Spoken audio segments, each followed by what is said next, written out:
churches and businesses and organizations all over the Pikes Peak region. So we are so excited to be able to just spread people around, smiles on our faces, and just loving and serving in every way that we can. So we are here at Midland Elementary, and it is such an honor for us to be able to renovate a little bit this playground.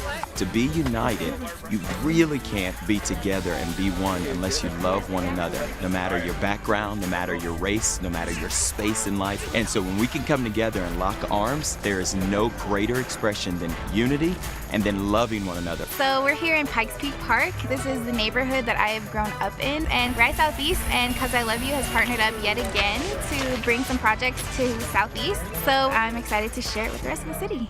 United in love, to me that means bringing people from the opposite side of town to our neighborhoods to meet neighbors, to get together, learn about each other, and then do something good for each other. I chopped off some branches. I mowed the yard. I feel like God's very happy. So we're at Holmes Middle School, and we're sitting here working on grinding a couple of tree stumps, and then we're also building a raised planter bed for the school here. We are doing City Serve Day just because a lot of these projects wouldn't get done otherwise, and it shows our students and staff that they are valued and do have value. My name is Deputy Laura Robley, and I am the Community Relations and Outreach Unit for the El Paso County Sheriff's Office. And we're here today. We have about a 25-person team, and United is something that is on our badge here. That's one of our tenets of being a successful police officer and deputy in our community. Love is just passion and kindness and just putting somebody else before yourself. So United in that goal is huge, and that's what the Sheriff's Office represents. So we're at First Presbyterian Church, and we're making cards for care facilities today. When you think about volunteering, you think it might be kind of scary or you don't know what it's going to be like. Well, I am so glad that I just dove right in because I've had the best time today. I made new friends. It's just an all-around good feeling, so I encourage you to volunteer. My favorite thing about it is making big sandcastles. I love a lot of people, and I like serving people. I love City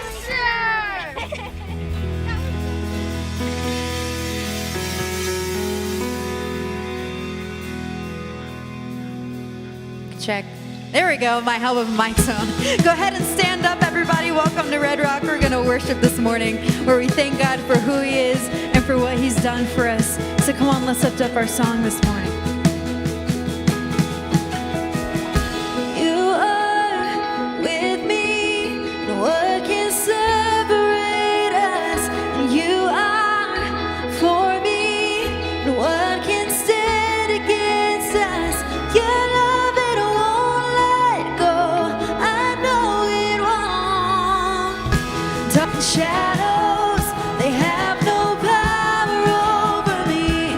Fear is empty, and shame has no authority.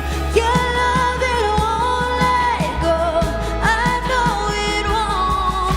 I know your thoughts, your plans for me are good, and I know you hold my future and my hope. Your promises never fail. Your promises never fail.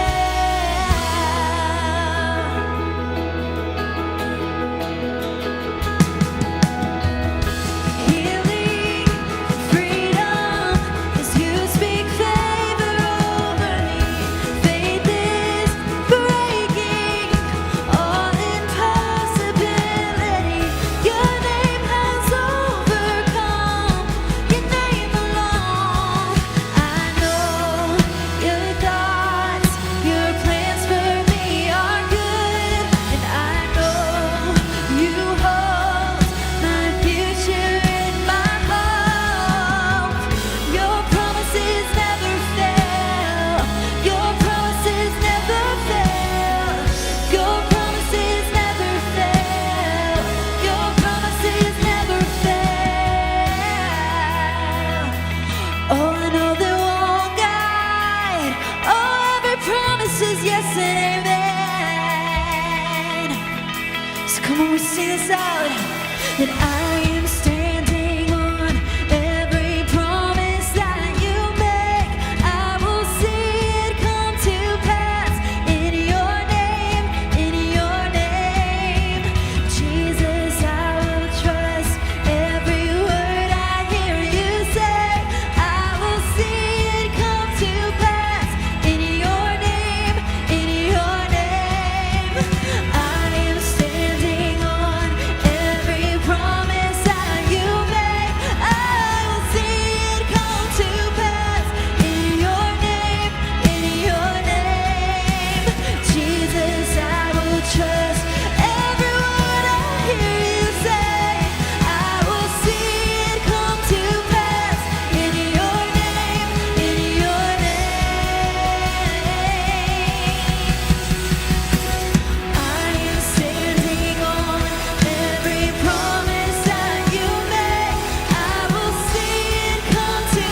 Let the King of my heart be the mountain where I run, the fountain I drink from.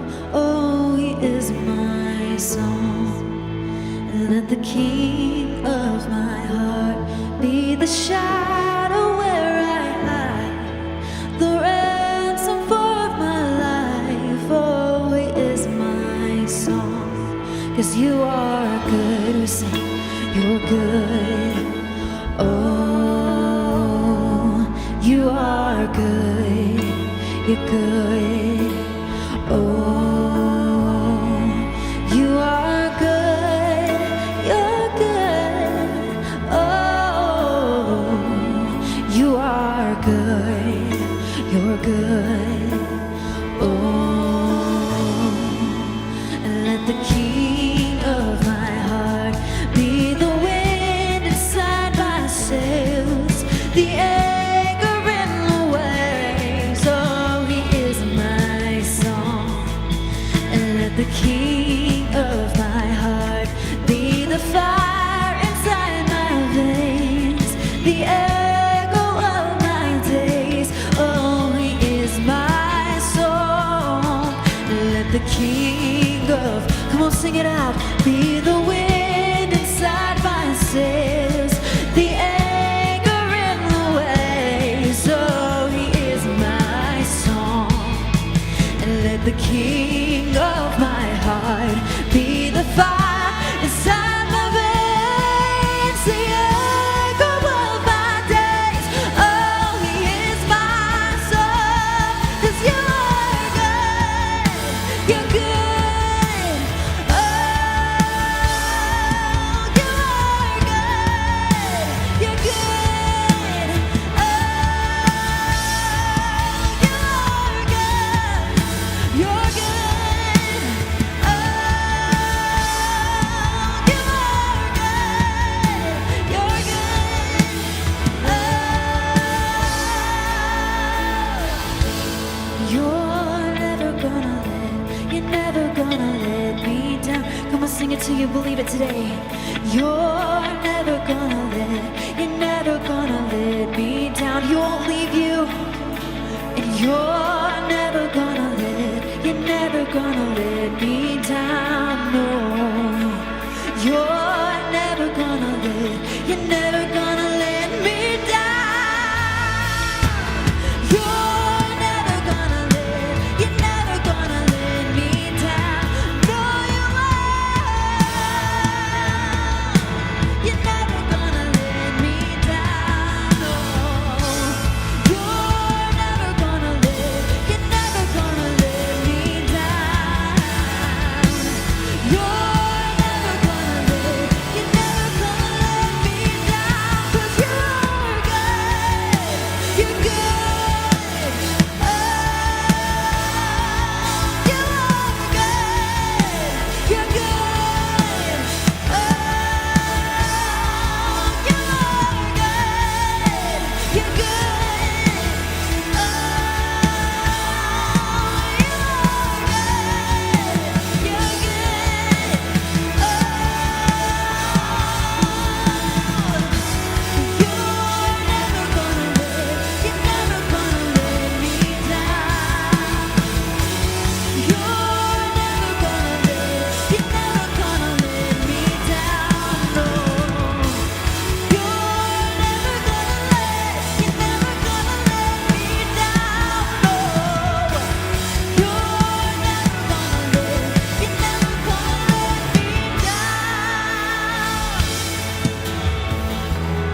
confident you won't guide.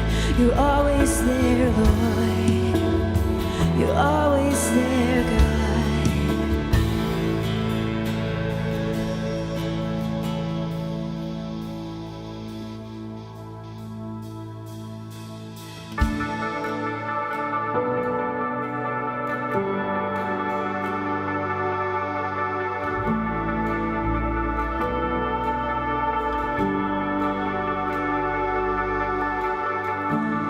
Can't go back to the beginning.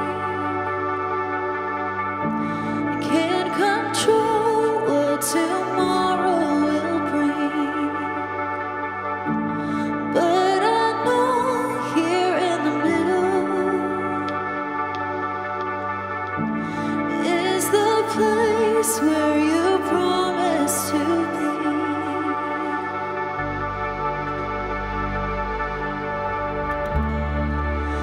Not enough unless you come.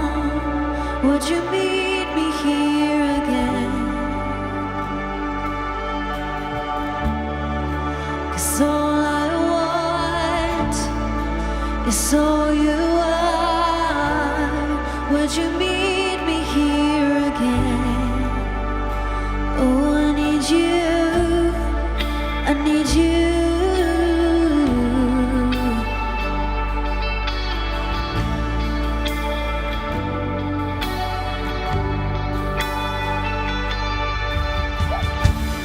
As I walk now through the valley, let your love rise above every fear, like the sun shaping the shadows. In my weakness, your glory appears. Oh,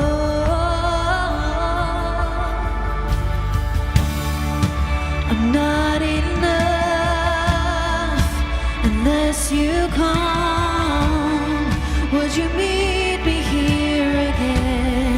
Oh, I need you, Lord. 'Cause all I want is all you are. Would you meet me here again? I'm not enough.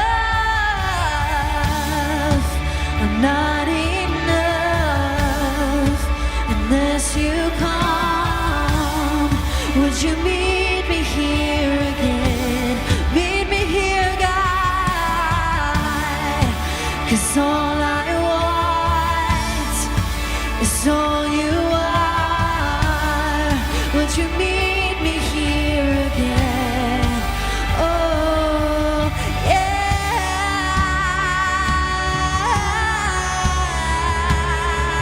Oh, I need you, Lord. Right here with me, God, I need you. Oh, I need your power. I need your love, God. I need your faithfulness, Lord. Oh, not for a minute was I forsaken. The Lord is in this place. The Lord is in this place. Come, Holy Spirit, and dry bones awaken. The Lord is in this place. The Lord is in this place. Not for a minute was I forsaken. The Lord is in this place. The Lord is in this place. Come, Holy Spirit, dry bones awaken. The Lord is in this place. The Lord is in this place.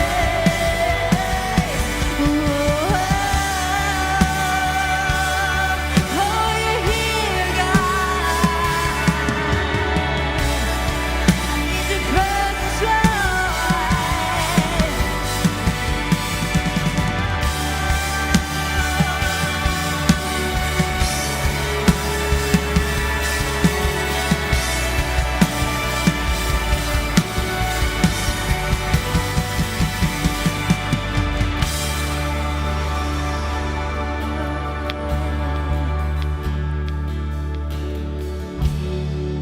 I'm not enough, come on, sing.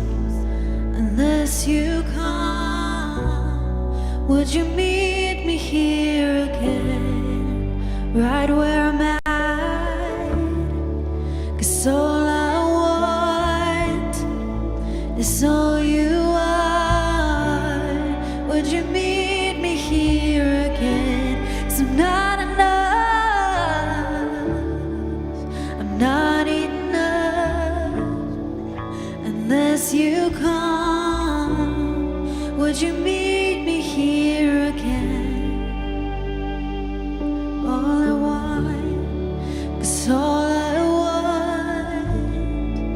is all you are.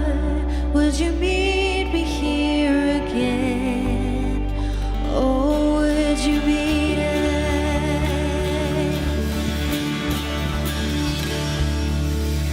Well, what's up, Red Rock? My name's Derek. I want to welcome anybody who's watching online. We love that you guys are plugged in. For you, those in the room, let me hear you right now.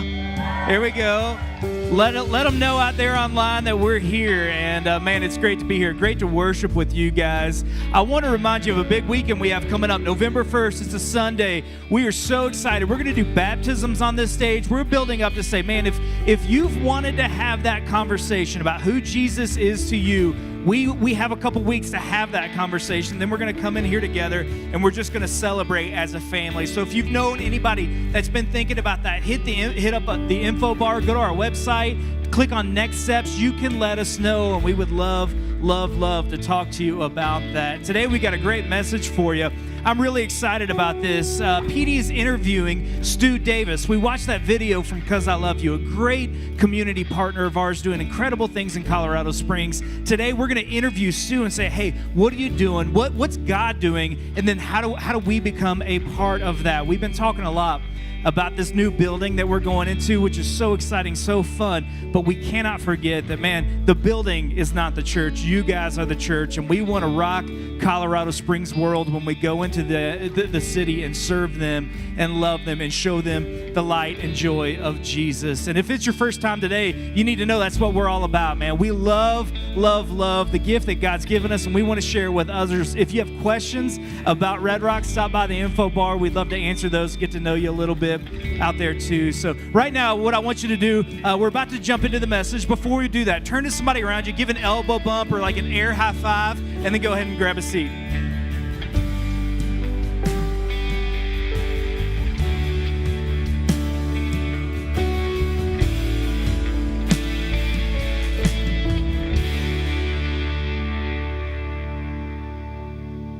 What's up, church family? I am so sad that I can't be with you all this weekend in the room, but that doesn't mean that we pause or stop tracking with what God has been doing in the life of our church over these past few weeks. If you're new with us, welcome. My name is Petey. I'm the lead pastor here, and we've been talking about this concept that Jesus is worth it all. We got a ton of exciting things happening in our church right now, and I know that if you've been joining us, maybe for the first time over these past few weeks, you've probably been asking, like, why? Why is all this happening? Why are you buying a new building? Why are you baptizing people? Why are people signing up to serve? Like, why is all this happening? And it's because we believe that Jesus is truly worth it all. That so many of us have spent time really studying who Jesus is through the historical documents that we have in the New Testament. And we've come to this belief that based on his life, his teachings, his death, and his resurrection, that he is worth everything we have. We've been talking about the story that Jesus taught us 2,000 years ago. In Matthew chapter 13, verse 44, he says that the kingdom of God is like a treasure that a man discovered hidden in a field. And in his excitement, he hid it and then went and sold everything he owned so that he could buy that field. It's this concept that when you really, really understand who Jesus is, you start living like he's worth it all. And in fact, that's actually how life was meant to be lived. That if you'll live like Jesus is worth it all, you'll start to experience what many of us in the room and many of us watching online have experienced, which is life to the full. Jesus said that the greatest commandment, like the key to being human, the key to understanding what it means to be fully alive, is to love God with all your heart, all your soul, all your mind, and all your strength. And so we've just been taking some time over these past few weeks and figuring out how we can love God with all of our heart, all of our soul, all of our mind, and all of our strength. And today we're wrapping it up by talking about how to love God and why we should love God with all of our strength. Now, when Jesus was asked this question about what's the greatest commandment in life, like what's the key to being human, Jesus responded the same way in several different instances, but there's a little slight variation in the wording, in the way that Jesus answered it in one specific instance. It's not a change in what he meant. but it's a change in the wording. And I think it actually reveals a key piece to understanding what it means to love God with all of our strength. In Matthew chapter 22, Jesus is asked, what's the greatest commandment? And Jesus says that you should love the Lord your God with all your heart, all your soul, and all your mind. But he leaves off the phrase, and all your strength. He actually adds a second part to it. He says there's a second commandment that's equally important. Basically elevates it to the greatest commandment. He says you should love God with all your heart, soul, mind, and strength. And the second commandment is equally important. Love your neighbor as yourself. Love your neighbor as yourself. It's as if Jesus in his mind inseparably ties loving God with all of your strength with the commandment to love your neighbor as yourself. Jesus actually kind of repackaged this concept in a different setting where he was talking to a different audience. And he said this, he said, I'm giving you a new commandment. This is in John chapter 13, verse 34. He says, I'm giving you a new commandment. Love one another as I have loved you.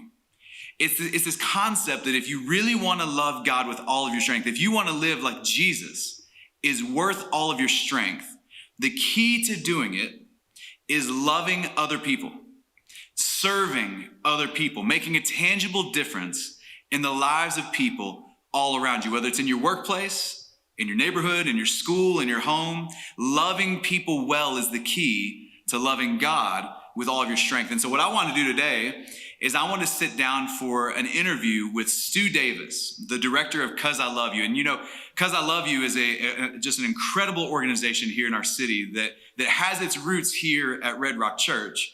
And this organization is making a tangible difference in our city. And so I want to sit down with Stu and just have a conversation about what 'Cause I Love You is doing right now and what it's about to venture into. But also just to hear from him and hear his heart and his perspective on what it means to love God with all of your strength as we look to serve others and love others well. So check out this interview with Stu Davis.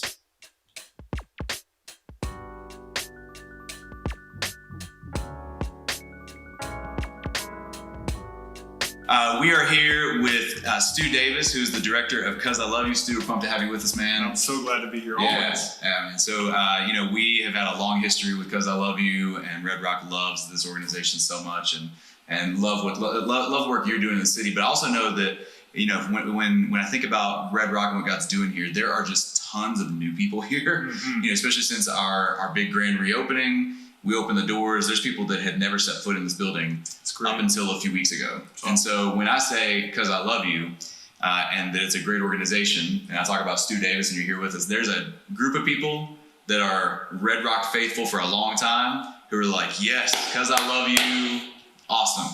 And they know exactly what it is. Yeah. Then there's a whole segment of people in our church that are like, cool name. What the heck is 'Cause I Love You? So can you just kind of help us understand what is 'Cause I Love You? What kind of an impact are you seeing being made in the city right now through 'Cause I Love You? And just kind of give us a picture for those of us that are new as to what is going on with 'Cause I Love You. Yeah. So for anybody who is new, 'Cause I Love You really is about. We talk a lot about. In fact, our mission statement says that we're after trying to unite and ignite the local church, so that every woman, man, and child experiences the tangible love of God. That's awesome. So there's a few things that are kind of packed into a pretty short statement. That tangible thing, and we really try and get people serving in tangible ways, try and get the church outside the building, out into the city, into the community, doing tangible things that simply express God's love for people. Yeah, man, that's so good. That's so good. Yeah. Can you share with us? I know we've had lunch and talked through this, but can you share with me just some of the stories and specifically related to the issue of homelessness in our city, just what God did through 'Cause I Love You and through so many churches in that. I think that is such a powerful story of what this partnership and what the partnership with many churches actually tangibly has accomplished in the city. Yeah. Well, it's easy to go back to a couple of things that was just a handful of years ago. So in 2015, we had, as a city, a very visible homelessness crisis. And we had churches all over the city that were trying to figure out how they were supposed to respond. We had business owners throughout the community that were trying to both be compassionate, but also run a business that was safe and that was safe for their customers and their employees. And there was just a lot of tension in our community around what to do with the issue. And Red Rock Church was amongst one of the first to really kind of craft a conversation basically around the question of what does it look like for a church to be generous to its city. And that was really the birth of 'Cause I Love You. It was a teaching series here at Red Rock, basically framing out that question. And that really began a movement of churches in our community that said, we want to respond, and we want to respond collectively. It can't just come from one church, and it can't just come from one organization. There really has to be a collaborative response. And so we had 55 local churches who banded together in response to the mayor's invitation at that time to help fund a larger emergency rescue shelter at the Springs Rescue Mission. And so over the course of the last 5-6 years, the Rescue Mission and many other organizations have been able to build a comprehensive plan that has resulted in just this last June of 2020, the annual county by county survey across the community on homelessness stated an almost 30% drop in the number of unsheltered individuals in El Paso County just in the last year. Wow. There's a lot of reasons for that, but I go back to that conversation, those churches, those 55 churches banding together to say, we're going to help be a part of it.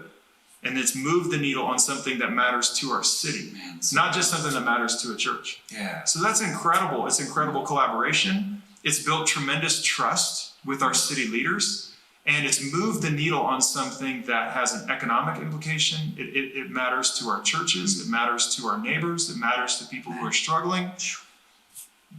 It's a big deal. That's so cool. Yeah. That's so cool. And I think that's such a huge testament to the work of 'Cause I Love You, the work of Springs Rescue Mission, the work of so many organizations coming in that. And I think that's great for our people to hear at Red Rock, because we support all these organizations, but then I think sometimes when we say, hey, we support great organizations, you then wonder like what's actually happening, what progress is being made. And when you hear a 30% drop in the amount of unsheltered men and women in this county, that's unbelievable. I mean, and I think for me, I know that's the kind of church that I want to be a part of, that doesn't just have services on a Sunday and care about what's going on inside, but that it tangibly impacts what's going on in the community. So much so that if the churches that partnered in that initiative were to shut down, the city would feel it. I think that's such a cool testament. And it's one thing to be involved in something that matters to the church. Right? You guys are getting ready to move into a new building, in a few months, and that matters to your church. It's something different when we talk about something that matters to our entire community. And when you impact something like homelessness, something like housing, something like education, those things matter at a civic level. And when the church gets involved in that, boy, does it build trust. Come on, man. That's amazing. So like I hear all that, my next natural question is, man, we did all this over the past few years that impacted homelessness. What's next? Like what's on the horizon for you and for our city when you think about the next big thing that God's calling us to tackle? Man, I'm so glad that you asked that, P, because we have, in response to this issue and the movement that we've created around homelessness, we've been asking, what is the next great need in our city? What's happening in our community that we can really invite churches, invite the faith community to participate with our city on? And there's so much happening in the southeast part of our city that for perhaps many of the people that might be watching this interview or maybe live in a different part of the city, they just may not understand. The southeast part of our city, which we technically define as zip codes 80910 and 80916. But more generically, kind of, in a particular part of the city around those two zip codes, that lack a lot of the infrastructure and the benefits that many of us in other parts of the city perhaps take for granted. Healthcare, access to food, education, transportation, affordable housing, home ownership, business ownership. Those are things that are kind of pillars of community development that in a lot of other parts of town in the Northeast and the North and the West Side that we enjoy and like I said, perhaps take for granted. But a lot of folks in the Southeast, that's been a real struggle. And we've been invited by some of our city leaders, city council folks, county commissioners and others to start contributing in ways that can really help elevate the lives of people who are experiencing a lack of some of these infrastructure points. And so we have just recently launched an initiative called the Lift Southeast Initiative, where we're inviting churches from all over our community to really come alongside organizations at the grassroots level, but also at the macro level, the advocacy level, that are doing good work in the Southeast, come alongside churches, come alongside ministries that are embedded in these neighborhoods, And let's put some wind in the sails so that they can start creating opportunities, start creating benefits for people who are experiencing some of these disadvantages. And I'll tell you what, I'm so excited for not just what can happen in these neighborhoods, but a bigger story alongside like this one with homelessness. To say, let's focus on an issue. Let's focus on a group of people on a part of town that are really experiencing some disadvantages. And let's see if we can get a broad-based coalition of people from all over the city to start creating change on, again, something that matters to our community. So I'm so excited to be spending the next few years thinking about how the church can be a resource to folks who are experiencing some of these challenges. That's so good, man. What would you say to the person that is listening to this right now? Because I know there's several people in our church. When I'm looking out into our congregation, I see so many people out there that I know their stories, and I've met them, and I know that they're processing through faith. They're not entirely certain about Jesus. They're not entirely certain about this whole God thing yet. They're not sure what God thinks about them yet. Not sure what they think about God yet. And so those people are among us, and that's the kind of church we are. We try to be a church that exists as a safe place for people to come and process through faith. When you think about that person that's listening, and we're asking them to step in and serve and to use their strengths, even in a situation and in a church that they're still kind of processing through themselves. What would you say to them in terms of why is it important for them to begin serving and begin getting outside of themselves? Really, you'll never know until you try. And so when somebody gets out there and like, okay, I'm not even sure about this church thing, I'm not even sure about this Jesus thing, but I'm just going to go serve somewhere. You never know what might happen. And you'll find a strength, you'll find something that God's planted inside of you that all of a sudden comes alive. Because not only are you doing it as a way to engage with who Christ has made you to be, but it's also a way of engaging with how he's wired you to do it to help someone else. So I would love for people to just get out there, and if you fail gloriously, you've at least given it a shot. That's so good. And I think that's the key piece, is that in putting yourself out there to serve others, even if you don't yet believe in God, it has the potential to awaken something inside of you. And there's so many of us in the room right now and watch online that can attest to that. They can attest to when we started serving others, even before we were quite certain about Jesus and God. There was something inside us like, man, we were created to do this. We were created to use what God has given us for something more than just us. And I think that great organizations like Cuz I Love You, like serving here at church, like serving the community, there's tons of ways to do it. But the key is just get out there and try it. Man, there's no substitute for practice. That's so good, man. That's so good. Well, man, thank you for this, man. This is huge, and we love everything that you're doing. We support you like crazy, and you've got a whole church of people that are rooting for you and rooting for Cuz I Love You and praying for you guys regularly, man. So, well, it's always a pleasure for me to be with our Red Rock family. So it's so fun. Thanks. Awesome. Thanks, bro. See you. Well, man, I love hearing Stu's heart for our city and the plans for what he's got cooking, of what God is going to ask us and many other churches in the city to step up and be a part of. Everything that's happening on the southeast side of our city. And honestly, I can't wait for our church to step up in a major way. And we're going to have more details and more conversations in the months to come as to what that looks like as we begin to serve the southeast part of our city and send resources to the southeast part of our city. And that's just one of a multitude of ways that we want to be a church that truly meets the needs of our city. And I know that's the kind of church that you want to be a part of, right? Like that's the kind of church that I want to be a part of. Not a church that exists for ourselves, not a church that exists for just the things that happen in our four walls, but the kind of church where if our doors ever closed for good, the city would feel it. The city would grieve it, right? That's the kind of church that we want to be. And so, man, we're going to serve. We're going to serve inside the church. We're going to serve outside the church. We're going to make a tangible difference in our community because of what Jesus has done for us. Now, I know what many of you are thinking right now. Many of you are thinking, okay, how am I going to find more time and more energy to go and do something else? Right? That's the last thing that any of us need. The last thing any of us even can fathom is adding one more thing to our calendar of something to do. I mean, honestly, when we did City Serve Day back on October 3rd, when I was signing up for that serving opportunity with my family, my first thought was, how in the world are we going to squeeze this in? Because life's just busy and life is demanding. And so I know that there's the temptation in your heart right now to feel like this is just another thing that God wants from you. That God needs you or somehow wants you to go out and give more of yourself and more of something, that God wants something from you. But remember, this whole series we've been walking through, this whole concept of Jesus being worth it all, it was founded on the idea that the commandments that God gives us are not something he wants from us. It's something he wants for us.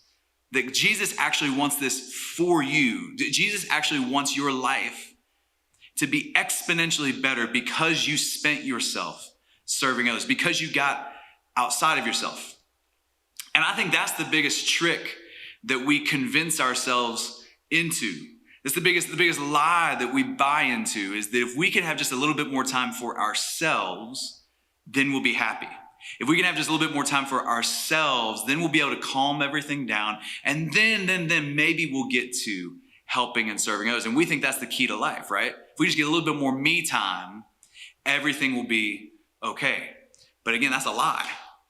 That's a trick that the enemy is trying to lay in your life so that you are taken away from what God wants for you, so that you're taken away from life to the full.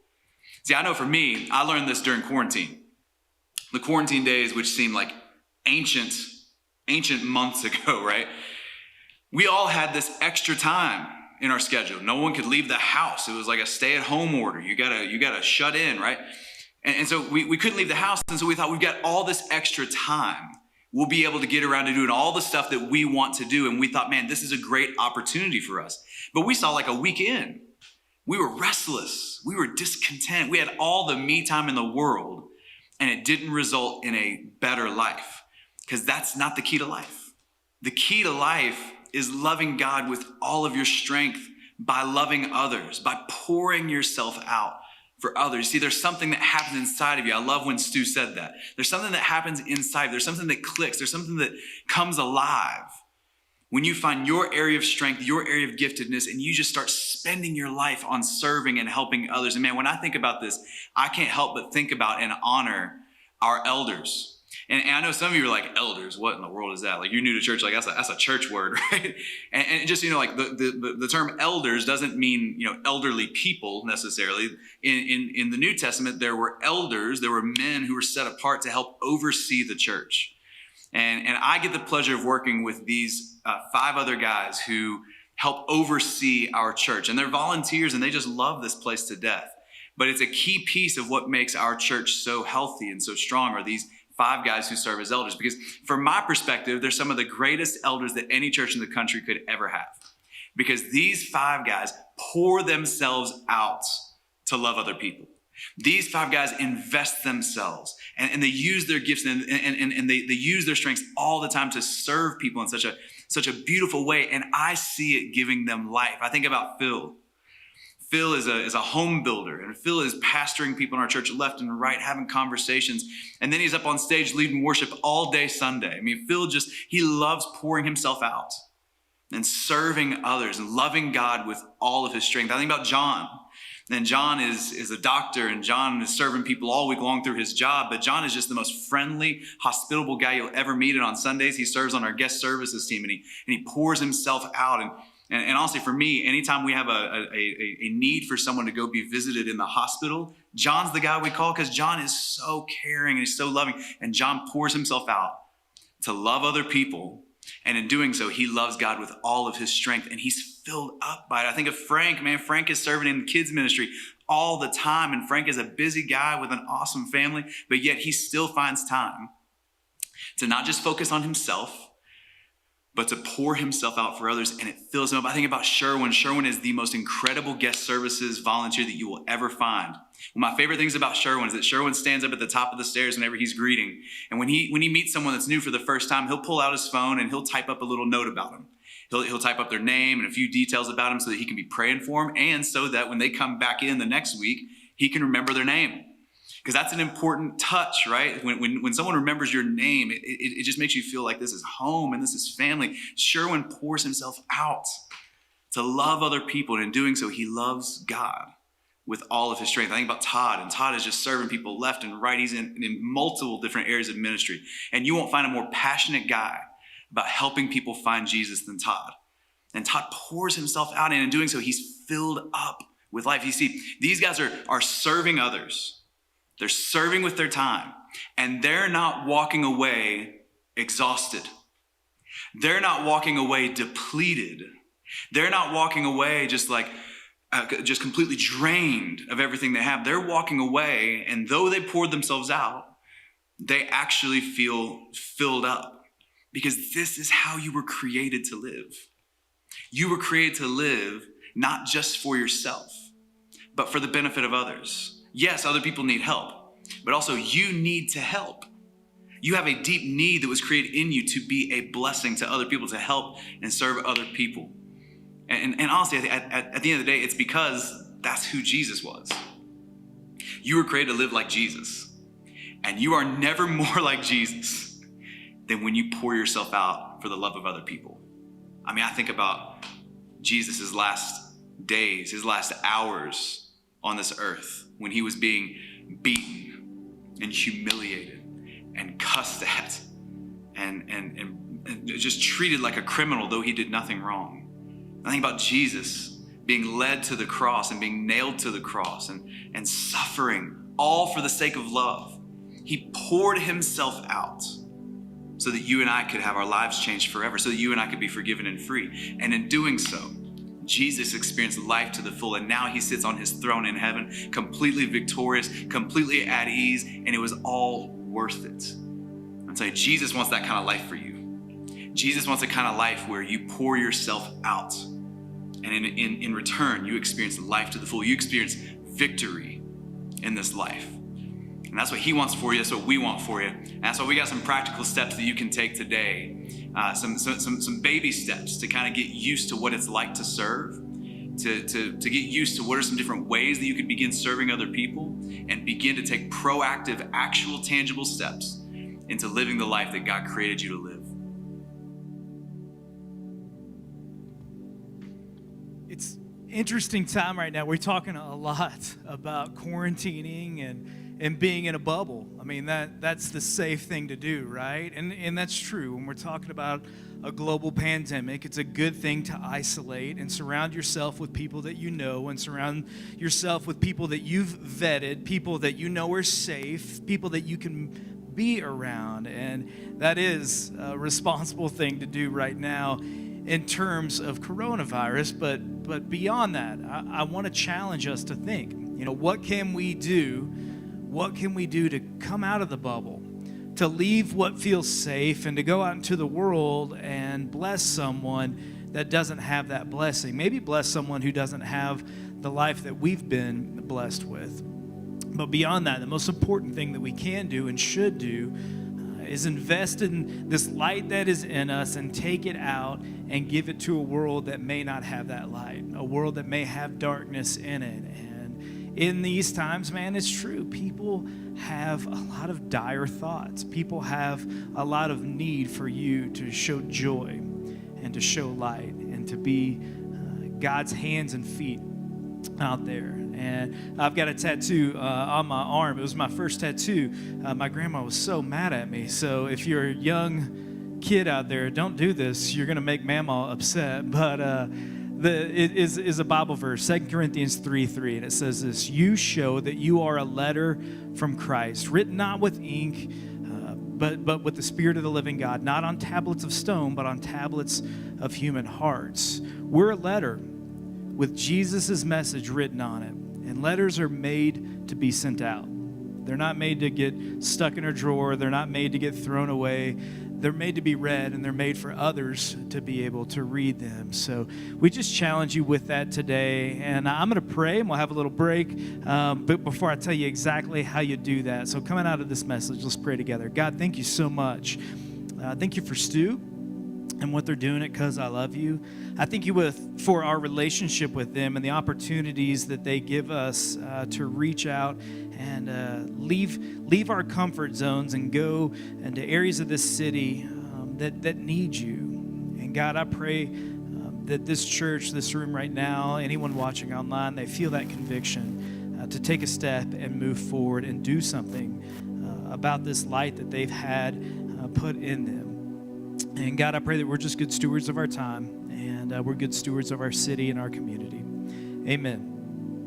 Well, today's a little bit different. Coming out of that message, we wanted to give you guys a really practical step, something you can do. And I've started recently in my home doing an emotional check-in, all right?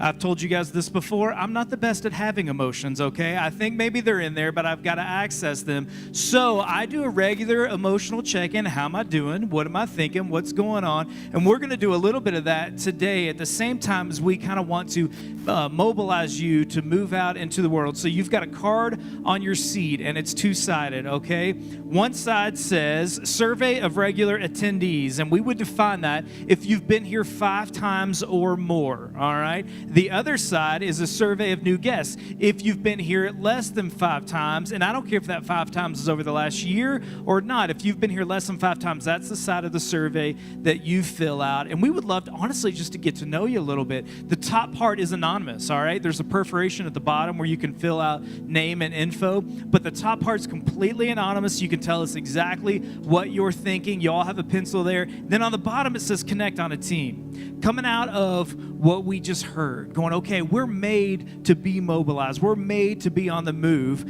You can rip that off. Give us all your information, and we will contact you this week. It may be an area within the church that you want to serve. It may be somewhere that we've never even heard of, an idea that you have that we've never thought of. That's okay. Write that on there too. We want you to be in a place that God's using you, and you're stepping out of that comfort zone. So that survey's there. I want you to fill out the survey. Here's the deal too, all right? We're in Corona season, so leave them on your seat when you fill them out. You don't have to drop them off anywhere. Your pencil, what I want you to do, know that that is our gift to you this weekend, all right? We're going to let you, I'm sorry if you're watching online, we can't mail you a pencil, but take that pencil, toss it in the trash on the way out, stick it in your pocket. We're going to get rid of those and do all new pencils for the next service. So right now, go ahead and fill that out. We're going to give you some good survey filling out music, all right? It's going to put you in the mood. Take a minute or two, fill that out real quick, then I'll hop back on stage and tell you what to do from here.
I know some of you all cheated and started your surveys during the message, but Petey's not here, so we won't tell him. Hey, what I want you to do, if you filled those out, just leave them. You can tear the perforation off if you'd like and throw that on another seat if you want your name to be separated from your survey. We're going to sweep through here and collect all of these, put fresh ones out. But thank you for doing that. Honestly, that helps us minister better to this community and also minister better to you guys. So that's it. That's all we have for today. Thank you guys so much for being here and filling those surveys out. We love y'all, and we'll see you next week.